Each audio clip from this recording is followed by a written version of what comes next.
Hi, we're going to take advantage of the features of the toChat API to create an application using web coding. To do this, we'll use Google AI Studio and the toChat API. So what do we need for this?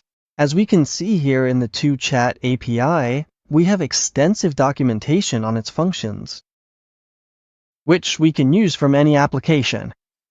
In previous videos, in other examples, we've seen how to use them from Google Apps Script or even from PHP commands and more. These APIs are very powerful and will allow you to integrate chat features, message sending, and interaction with WhatsApp into any of your applications. In this case, we're going to create an application that lets us send bulk messages to WhatsApp groups. For that, we'll need different functionalities.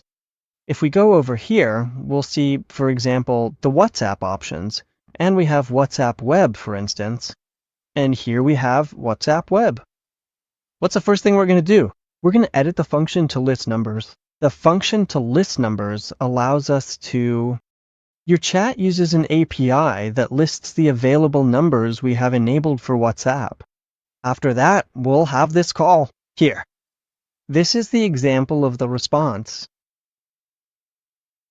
We're going to select from those numbers, and we're going to list the groups. Let's go here to the Groups section, and we have an endpoint that will allow us to select and list the groups that are associated with a specific number. Here we have the call, and here we have an example of the response.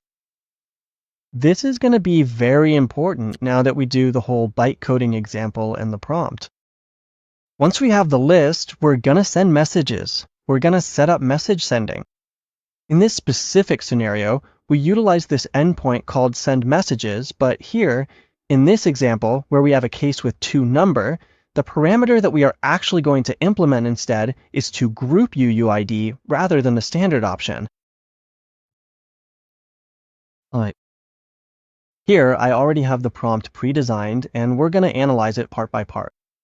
In the first part, we tell it it's very important when using any kind of artificial intelligence to give it a role, to tell it who it is. In this case, we're going to say that it's an expert developer.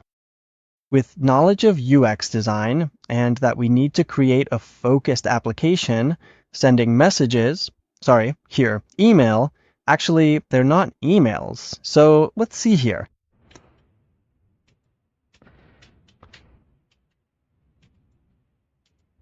Old messages to WhatsApp groups. There we go. We're going to put it here. We're going to send messages to WhatsApp groups. The application will use the toChat API and will request the API key first. After that, it will list the available phone numbers using this request. Notice that I'm telling it step by step in the prompt how I want the application to be made. The more specific we are, the better the result. We provide the request, which is the one we get here. From our list numbers, which we have here, we could give it the Python version. In this case, I give it the curl. We provide the sample response. And we tell it that now, using the API, the key, and the selected number, it will list the available groups using this request, which is the same request we used for the group statement. In the example we took from your group list chat, let's go here, and here we find it. After that, we also give it the example response so that the artificial intelligence can figure out how to interpret the data. Why is this important here? Because look, here we have the UID from your chat, from the group. Now, the user will be able to select several groups and let's put here to improve this.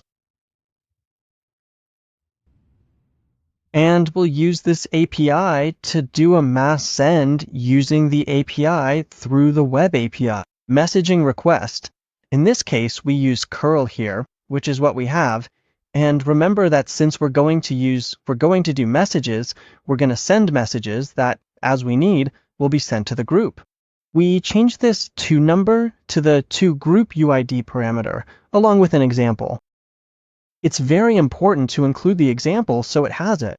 How to associate that this code here is similar to this code we have here, and it should establish a proper relationship. So you can select them, the application will list the result, the sending of the messages that this will have. Right, this result is also in the response in your chat documentation. Finally, we mentioned that in the results step, there is a detailed report that includes the error response, and add the JSON that was returned for each API request. And also the request sent to your chat. This will allow us to do a kind of debugging or control in case we have any errors in sending. For example, if we select a number that is inactive, or if we have some sending restriction for any reason, or if the artificial intelligence created the code incorrectly for us. It's very important that at the end we set the conditions to avoid the CORS error, which is basically the error related to invoking services from the browser side. We're going to give it a base color, like a main color, and we need a gray background. And the user can go forward or backward. So we're basically going to make a kind of assistant so the user can move forward or backward depending on what they need. So let's copy this here and go to AI Studio. In AI Studio, let's go to the Build section in the Build section. Here, we're going to select, this is very important, if you have a free account or a professional account. You'll have access here to different models depending on your plan. In this case, we have Yemit 3 Pro Review available. We're going to use it, so let's go here, paste the prompt, and click Build. Automatically, the artificial intelligence is going to do several things. First, it will start thinking and analyzing what we gave it. And it'll also give us some small suggestions here for things we can add. For example, this option is for me. It's suggesting that I add the option to import contact management, so I can send messages not just to groups, but also to individuals. It's also guiding me to publish on GitHub and making a suggestion to improve the reporting feature. And here on the left, we can see how it's creating the pages. If we click here on code, we can see how Gemini, Google's artificial intelligence, is building our code live. We give it some time, and once it's done, we'll see the result in this section.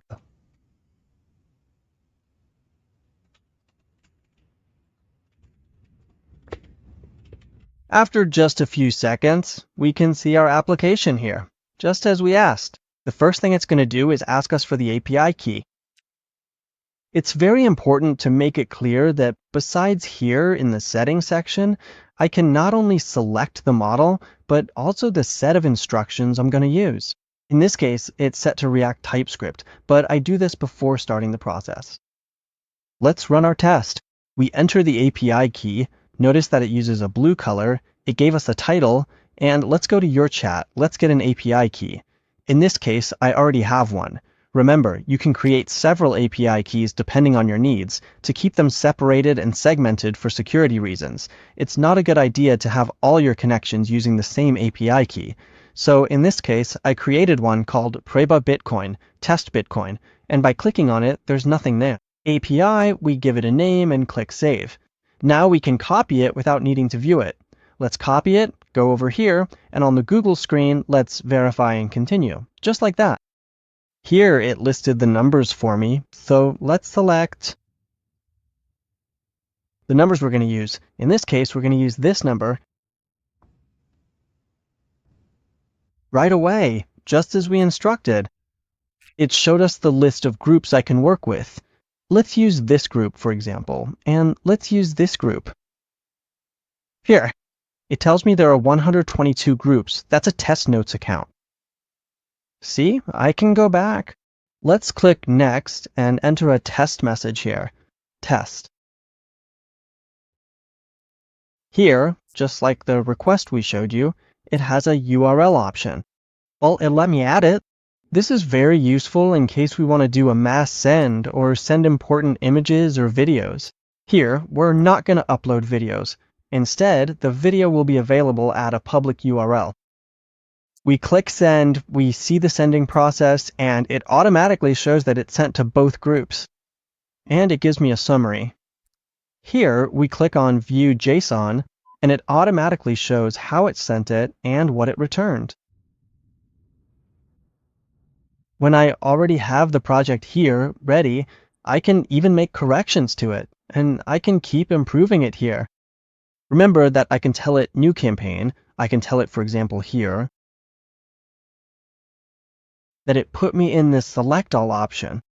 I can tell it here. To add for me,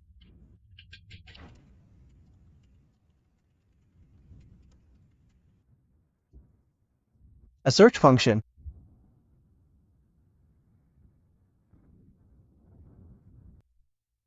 In the Group Selection option,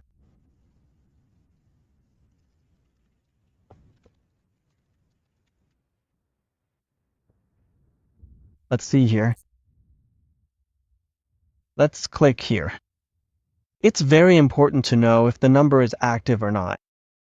Let's put it here. Let's ask for that option. Notice that when I have the option to list numbers,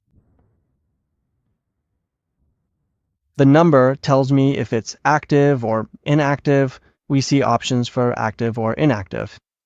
Let's also ask it to add the search function in the group listing searches. In order to successfully add a specific status indicator icon within the number selection area,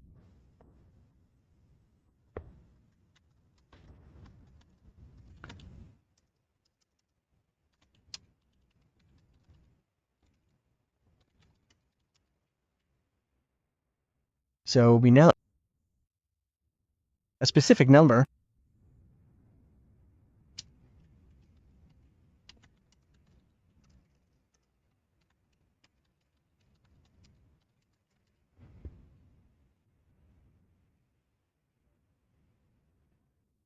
very specific. We have to be very specific in this section.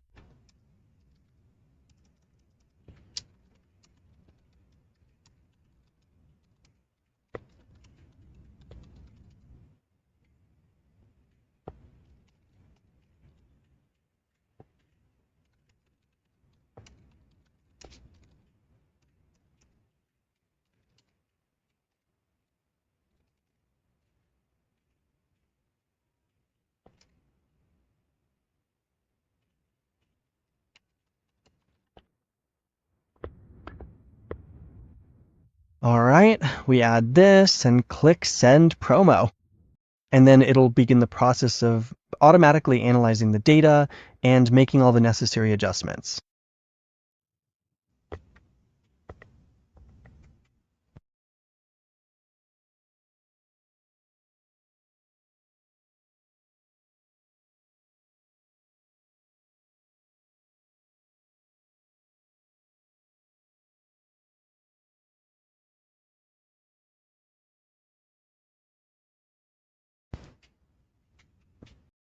Just like we did in the previous step, right here we can clearly see all the specific elements that the project detected need to be modified, and it is now carefully making the exact corrections we requested.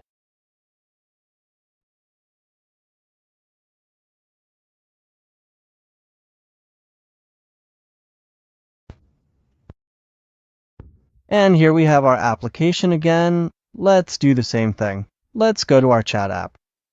Let's get the API key, paste it, and see how this application turned out. Sure enough, here we see the status button that shows me whether the number is active or not active.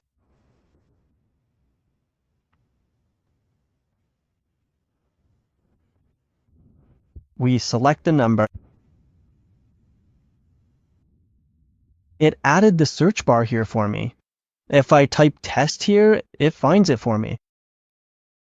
So it's going to be much easier for us. It highlights the groups in case we have a lot of groups even. Something really interesting is that it assumed that here I'd want to select the visible ones. So I type test here, and then select visible and remove the filter. We'll see that it only marked the ones that were active in the filter. So we're going to click Next, and here we can continue with our application. The applications, which are very important, as I mentioned at the beginning, are built in TypeScript, so you might need help from a developer to deploy them.